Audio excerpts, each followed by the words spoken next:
तो आने वाले कुछ ही टाइम में पूरे देश में बाइक टैक्सीज बैन होने वाली हैं, चाहे वो रैपिडो हो, ओला हो, उबर हो।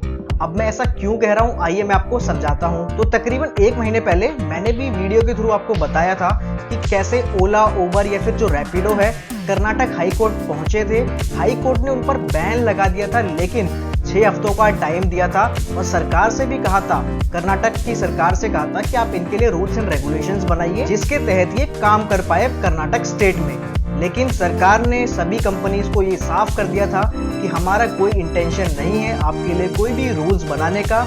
इसीलिए उनके जो 6 हफ्ते हैं वो 15 जून 2025 को खत्म हो रहे हैं। इसका मतलब ये है कि 15 जून के बाद वो लोग ऑपरेट नहीं कर पाएंगे कर्नाटक स्टेट में। ये सभी कंपनीज कर्नाटक हाई कोर्ट के डिवीजन बेंच के पास पहुंचती है, अपील लगाती है कर्नाटक हाई कोर्ट के फैसले की।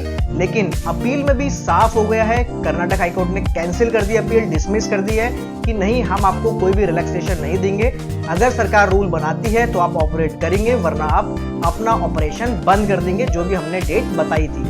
ठीक है, अब ये तो बात रही कर्नाटक स्टेट की, लेकिन पूरे देश में इसका कैसे फर्क पड़ेगा आइए वो बताता हूं। तो वहां की सरकार का परमिशन ना देने का पर्पस ये है कि जो बाइक टैक्सीज होती है उनमें हम सेफ्टी नहीं दे पाते, क्योंकि बाइक टैक्सीज बिल्कुल सेफ नहीं है। इसीलिए सेफ्टी कंसर्न के हिसाब से हम इनको ऑपरेशन की परमिशन या फिर हम इनके लिए कोई भी रूल्स एंड रेगुलेशंस नहीं बनाने वाले हैं। तो इसका मतलब यह है 15 जून से उनका ऑपरेशन बंद हो जाएगा।